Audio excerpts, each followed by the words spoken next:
আজকে তেল না দিয়ে রাজমার রেসিপি করব। দেখতে থাকো কিভাবে তেল না দিয়ে সব কিছু বয়েল করব। প্রথমে ফ্রাই প্যানে টমেটো কেটে দিয়েছি, একটা আলু ছোট ছোট করে কেটে দিয়েছি, পেঁয়াজ দিয়েছি একটু বেশি করে।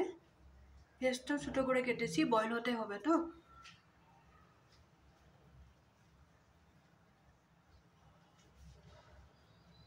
এখন এখানে রাজমাটা বয়েল করার সময় একটু লবণ দিয়েছিলাম, যার জন্য লবণ একটু কম করেই দিলাম। পেঁয়াজ থেকে তো জল বের হবে, টমেটো থেকেও জল বের হবে।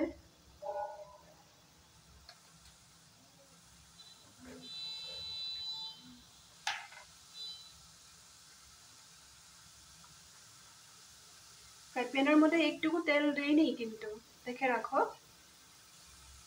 একটু হলদি পাউডার দেব,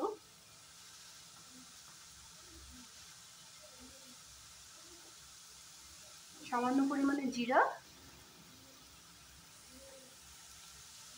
সবগুলো মশলা একটু একটু করে দেব।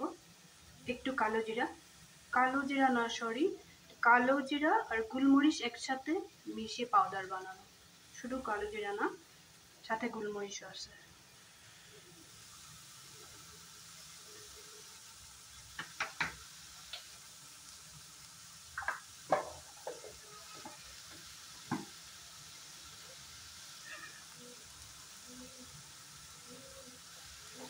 সবগুলো জিনিস ভালো করে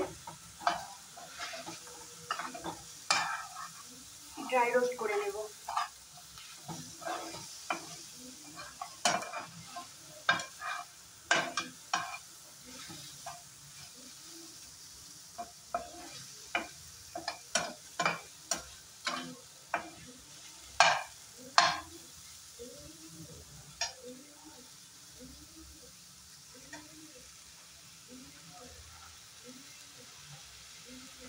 পেঁয়াজ আর টমেটোর থেকে জল বেরিয়ে আলুটা সিদ্ধ হয়ে যাবে। একটু ঢেকে রাখবো, 1-2 মিনিট ঢেকে রাখবো। ঢাকনাটা খুলে দেখি,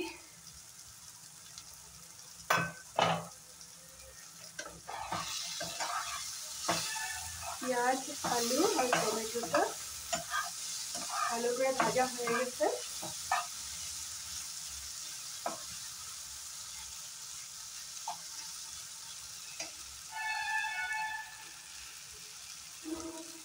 এই সবজিগুলো সিদ্ধ হওয়ার জন্য আমি একটু দই রেখেছিলাম, দইটাকে ভালো করে ফেটিয়ে রেখেছি। এখান থেকে অল্প দই দিয়ে দেবো।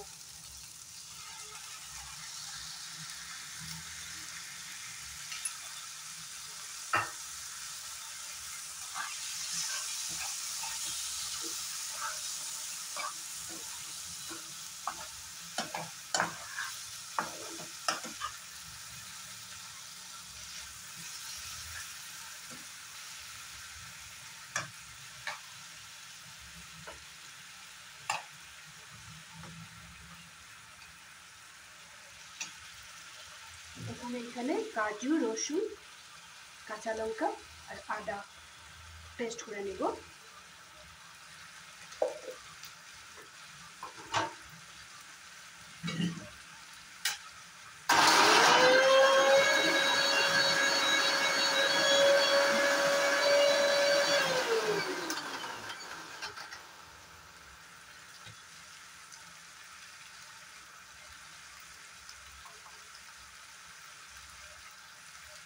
এই পেস্টটাও এখানে দিয়ে দেব।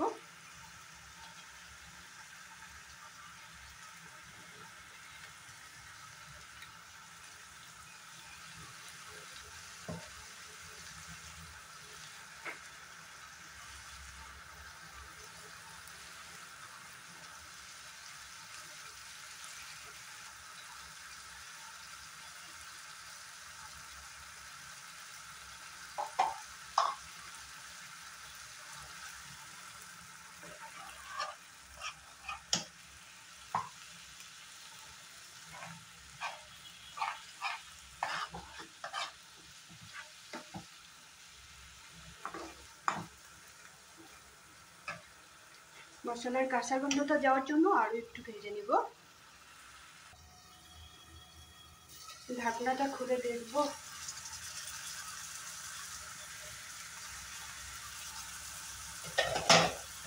ভাপে সব কিছু সিদ্ধ হয়ে গেছে।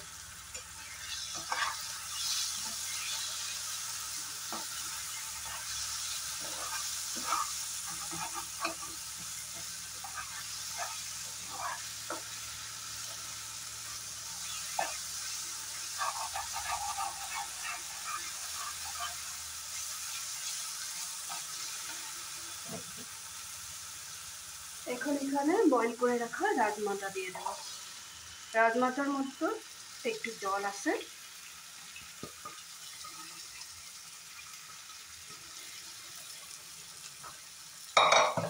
রাজমাটা বয়েল হয়ে আছে।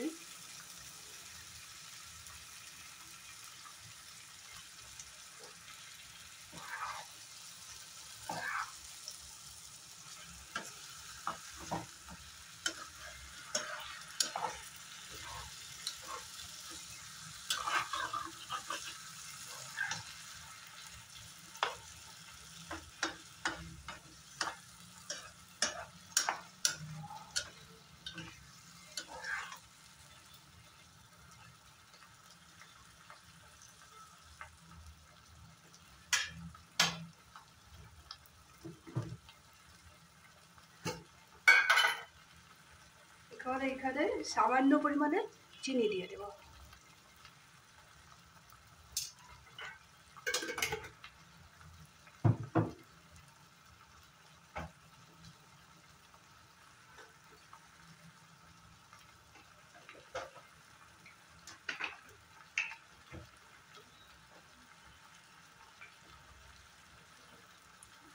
একটু দিব গরম মশলার পাউডার।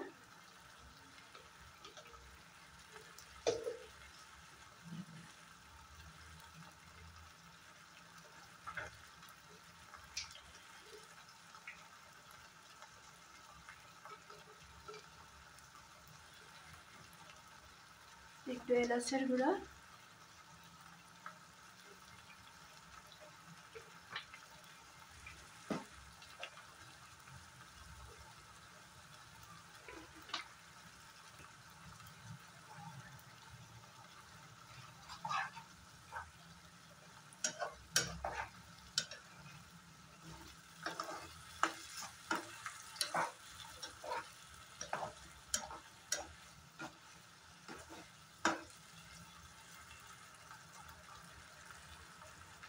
আলুগুলো সুন্দরভাবে বয়েল হয়ে গেছে।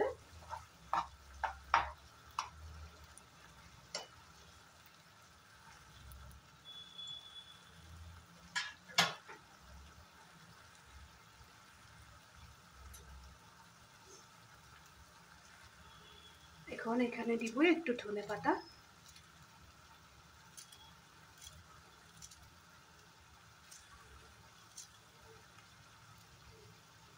তোমরা এইভাবে বাড়িতে রাজমার সবজিটা তো এমনি বানিয়ে খাও, তেল না দিয়ে বানিয়ে এইভাবে খেয়ে দেখবে। আমি অনেকবার খেয়েছি, যার জন্য তোমাদের সাথে এই রেসিপিটা শেয়ার করলাম।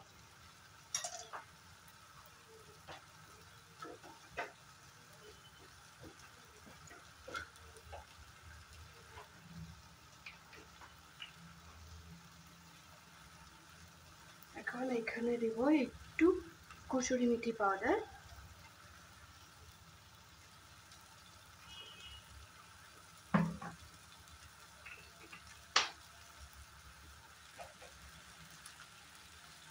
তেল না দেওয়া রাজমার রেসিপিটা যদি তোমাদের ভালো লেগে থাকে তাহলে লাইক শেয়ার করতে ভুলবে না। বাড়িতে তোমরা বানিয়ে খাবে, কমেন্ট করে আমাকে বলবে কেমন লাগলো। তারপরে থেকে তোমরা তেল ঘি বাটার কিছুই দেবে না, যদি এভাবে বানিয়ে খাও খুব টেস্টি হয়। দেখো আমার রাজমার তেল না দেওয়া রাজমা রেসিপি হয়ে গেছে। বানিয়ে খাবে কিন্তু, বারবার বলে দিলাম। কমেন্ট করতে ভুলবে না, সব সময় সাথে থাকার চেষ্টা করবে। ঠিক আছে, তাহলে আজকের জন্য রাখি।